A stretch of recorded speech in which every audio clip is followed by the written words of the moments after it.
me. I've opened up my heart. I'm at the start. I save the world. I save the world. Okay. Thank you all for joining us. I'm Reverend Tony Ponticello. Right now, I want to give a special thank you to all of those who might be watching this as the recorded video. And we post all of my videos on YouTube and Rumble and BitChute. Please subscribe to whatever platform you may be watching this on, and please leave a comment. Love to read those comments. I'm the Miracle Minister with the Priest Collar. Love to hear what you have to say about anything that you heard. I've been aware that sometimes some A Course in Miracles student, discredit a literal interpretation of A Course in Miracles. And they say things like, we don't see miracles of healing amongst A Course in Miracles students. And for them, that's the proof that when A Course in Miracles talks about miracles, it doesn't mean miracles in the more traditional literal sense, the way we have thought of them. It doesn't mean biblical miracles. It means miracles in a new way. In other words, miracles don't really mean miracles. They mean something else. A lot of people like to say that miracles are shifts in perception. That's an interesting thing to say, but it's not in the book anywhere. So I see many of these people seem to want some sort of proof that miracles mean miracles and that miracles of healing happen. And I think of them as like doubting Thomases. You know, Thomas from the Bible, the apostle, who didn't really believe that Jesus had resurrected. And he said he wouldn't believe it just by seeing it.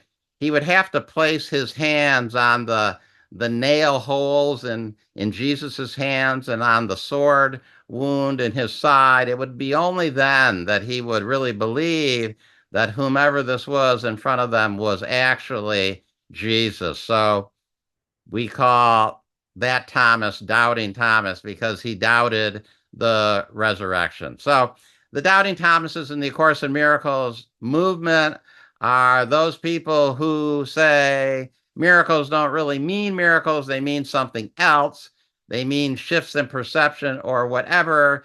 And we don't really expect physical healings or certainly raising the dead. We don't really expect that, even though it said, miracles principle number 4, that miracles enable man to heal the sick and raise the dead. Somehow it means something else. So they go through A Course in Miracles and like retranslate everything.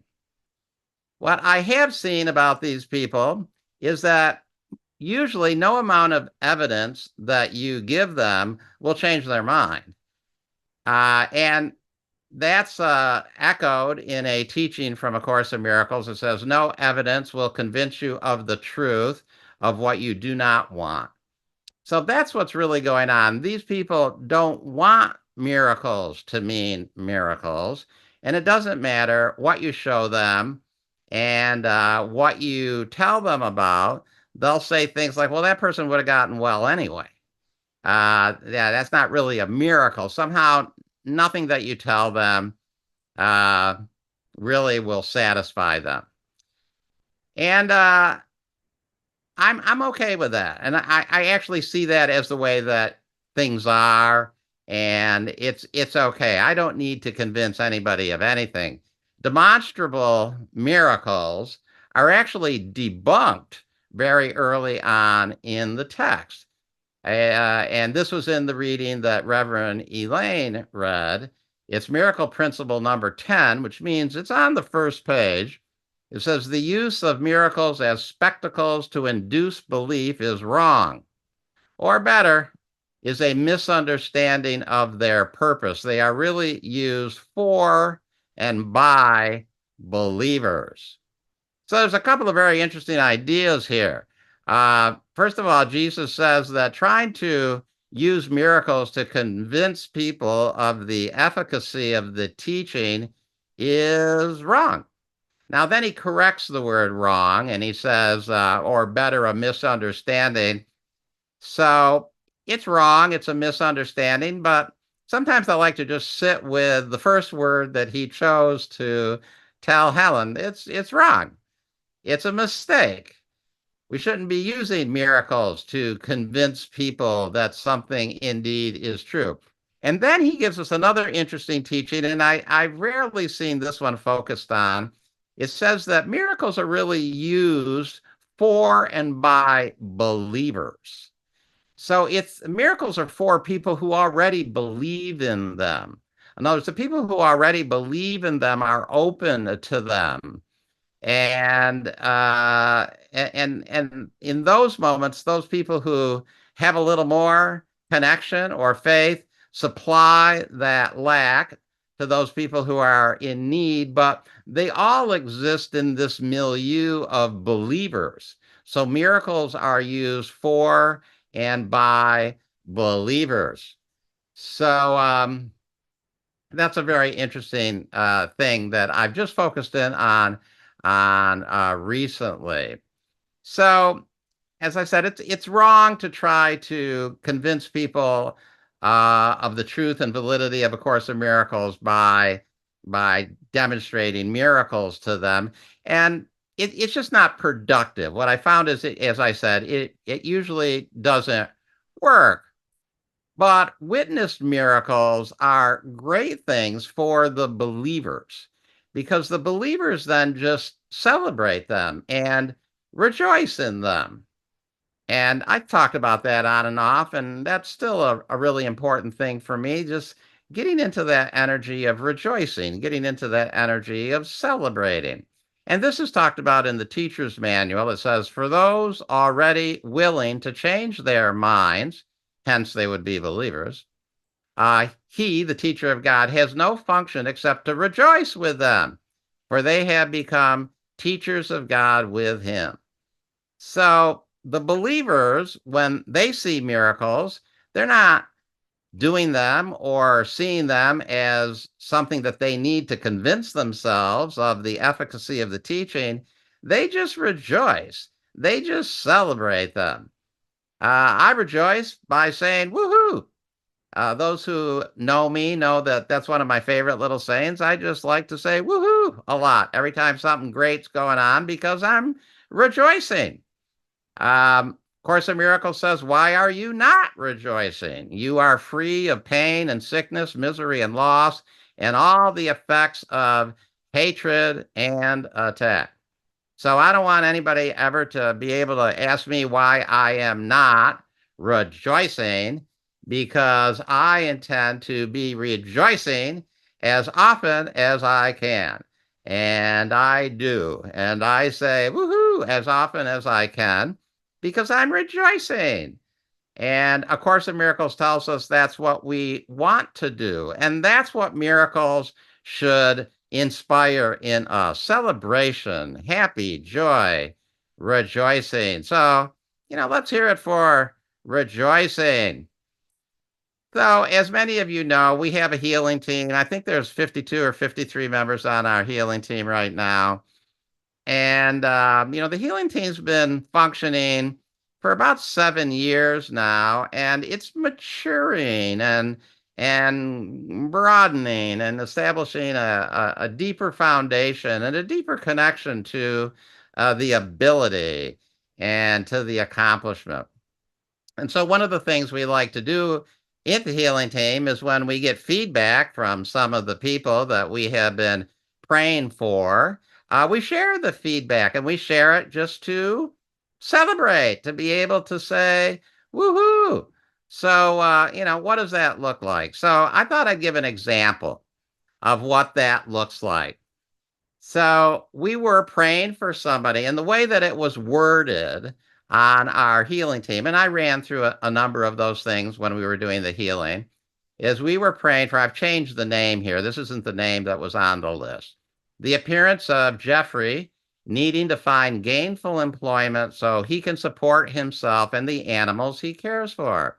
So somebody on the healing team had a friend named Jeffrey who needed a job to be able to support himself and the animals that he had in his care. And so once something goes on the healing team list, it stays there for 4 weeks.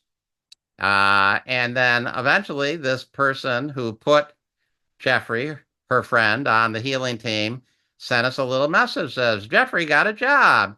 He starts in less than 10 days. I know that this is because of our healing prayers for him. I'm so happy to be part of the healing team. When minds join on behalf of one another, healing is always accomplished. And that was such a wonderful little feedback for us to receive and for me to read. First of all, I was happy that Jeffrey got a job. That's great. Healing has happened. Now he can support himself and his animals.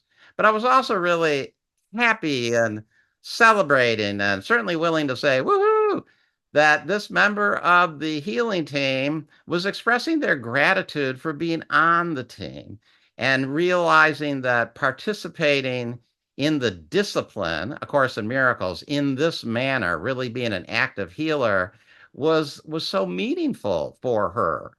And that they were willing to acknowledge the truth that when minds join on behalf of one another, healing is accomplished. I mean, that is great. If this little manifestation helped this person have more conviction in the ability, then that is great. And that's a great thing for people by and for believers. That's a great thing to have happen.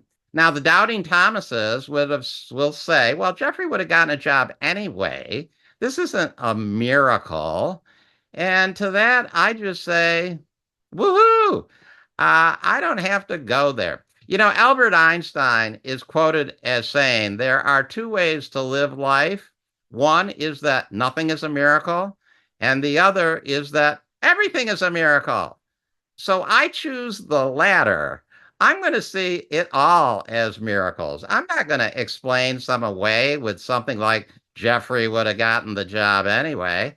I'm going to see every good thing as a miracle. And that helps me just be in a continual state of celebration and joy. And for no other reason than it just feels good. I would rather be in that state. Now, there are a lot of other reasons to be in that state, but it does feel better. And on that alone, I think that's a really great reason to be able to choose it. I am among the healed. I think that's an important thing for all of us to be able to declare. It's 5 simple words. I am among the healed. Ask yourself, can you say that? Can you find enough witnesses in your life to attest to that? Well, that's your task, to be continually on the lookout for things that attest to that so that you can declare to yourself and to the world that I am among the healed. Course in Miracles says, if you have denied truth, what better witnesses to its reality could you have than those who have been healed by it? But be sure to count yourself among them, for in your willingness to join them is your healing accomplished. So we have to be willing to join the healed. And it's a matter of choice. So we have to choose it. And in our willingness to choose that, that is how our healing is accomplished. So that's the willingness to see everything as a miracle, as Albert Einstein was saying. And I am certainly willing to do that because I am among the healed, and I am going to declare that every opportunity I can. And I'm going to see the witnesses that show me that. And by my declaration of it, those witnesses are there for me to choose. So I thought I'd share one. Last Christmas time, I had a very painful, swollen knee, calf, and ankle, and it had cropped up suddenly, just right like the beginning of December. And it was getting progressively worse all through the month of December. And everybody in my family, my sisters, my mother, they all had arthritis. And my body is at that age. I don't say how old the body appears to be, but my body is at that age where these kind of things manifest. And, I was certainly aware of that and I was pushing through it. And then on Christmas Eve night, okay, so December 21st, the evening, I'm at the office, it's late. I'm getting supplies ready and going to go back to my house because we're having a big party the next day. Reverend Peter and I are having a party at our house, and I got cooking to do. And then the next day, we got a special Christmas gathering to run. And then after that, about 15 people are coming over, and we're going to have food and fun. And I got supplies, hot plates, and things I'm carrying out of the office. And I was like carrying this big box of thing and turning to shut the gate, and I twisted my knee, and the pain was just tremendous. I mean, it's one of the most sharp, intense pains I certainly can remember feeling in many, many, many a year. Maybe when I broke my leg, there was more pain, but that was really painful. And I literally couldn't move. I dropped the box and I just stood there in pain, wondering what the hell was I going to do? It felt like I couldn't even walk. I thought about calling Reverend Deuce Althea for some help. And then I realized that I had her car. Wouldn't do me any good to call her. There was no way she could get there to help me. And I just stood there in pain for, a few minutes, and I eventually composed myself and I asked Holy Spirit for some help. And the first thing I got was just to be calm, and that everything was going to be okay. I remember this passage from A Course in Miracles. When you have given up this voluntary dispiriting, you will see how your mind can focus and rise above fatigue. I'll substitute pain here. How your mind can focus and rise above pain and heal. So I could focus, I could rise above the pain. I let go of everything I was trying to carry. I took very, very tiny baby steps. I eventually made it to the car, which miraculously was not very far away. That was a miracle. Usually parking is much more difficult around the office, but I was able to park just really across the street. So car wasn't far, took very tiny steps. I was still in a lot of pain. I drove back, picked up my box of stuff, got home, managed to get up the stairs. We have big stairs at my house. I still had all this cooking and party prep to do. Managed to do it. Took some ibuprofen.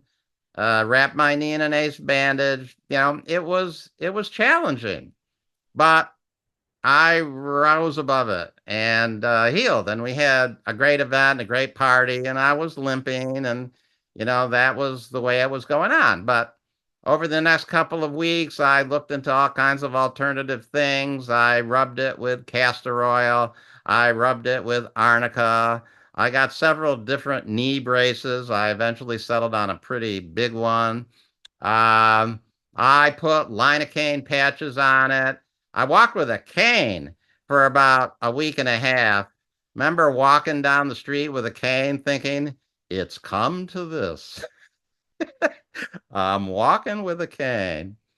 Uh, I remember one day I was walking with the cane towards the office and feeling a little discouraged about how difficult it was to walk. And there was a young man, and he looked at me, and I think he just figured out what was going on and that I was struggling a little bit.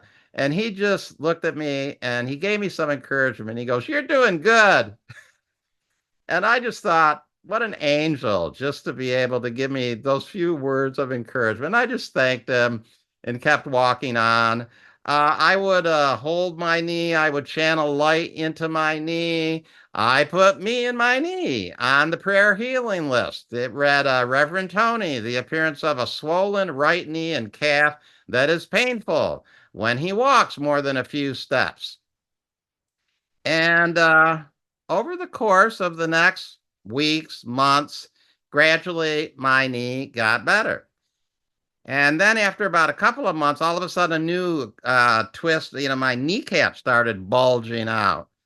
And that got me a little concerned. And I actually had the thought of making a doctor's appointment then. And I had an interesting experience about making the doctor's appointment. I belong to an HMO, so it's usually pretty simple to make a doctor's appointment. But on that particular occasion, I couldn't do it. Something happened. The call got dropped. Then when I finally got through, the person said, "We're having a problem with our system. I can't connect with your doctor. I don't know what appointments he has available. He's going to have to call you back." I said, "Okay." I never got the call back. And then I got the guidance that I'm not supposed to have a doctor's appointment. I'm just supposed to continue with what I'm doing, all my little things that I was doing, and just trust. And the swelling of my kneecap, it went back down eventually. And just little by little by little, my knee got better. And this past week, I was noticing as I was cleaning the bathroom and kneeling to clean the tub that my knee didn't hurt at all. And it wasn't hard to kneel anymore. And that, excuse me, that the healing had happened. It took 8 months. But, Course in Miracles says time seems to go in one direction, but when you reach its end, it will roll up like a long carpet which has spread along the path behind you and will disappear. So, it took 8 months, but it disappeared. Carpet roll disappearing. And I was sharing with some friends that I'm walking normally, and it's really very good. And I really just celebrate that. That's a big woohoo for me. It's a big woohoo. It's a big miracle. It's a big manifestation of a miracle. I understand the miracle is really the mental shift. It's not the physical expression. I get all of that. I know the theory. But it's still great to celebrate the manifestation, because in my mind, miracles still mean miracles. I am not a doubting Thomas. I am seeing everything as a miracle, the way Albert Einstein encouraged us to do. A lot of people will say, "Well, Tony, your knee would have gotten better anyway." Well, maybe yes, maybe no. I don't know, but it got better. And I was doing everything I could to manifest a miracle, and I got the miracle. And to that, I'm not going to get intellectual. I'm just going to celebrate. And I'm just going to rejoice. And I'm just going to say, woohoo, because that's me rejoicing. And I am happy for all the miracles I have in my life, and I've had thousands. And I am rejoicing for all the miracles we all have in our lives, because they all bring more confidence in the ability, and they just naturally make us happy. That's what miracles witness to do to believers. They're by and for believers, and they just automatically make us happy and make us rejoice and make us celebrate. So that's my talk for today. And woohoo! Thank you.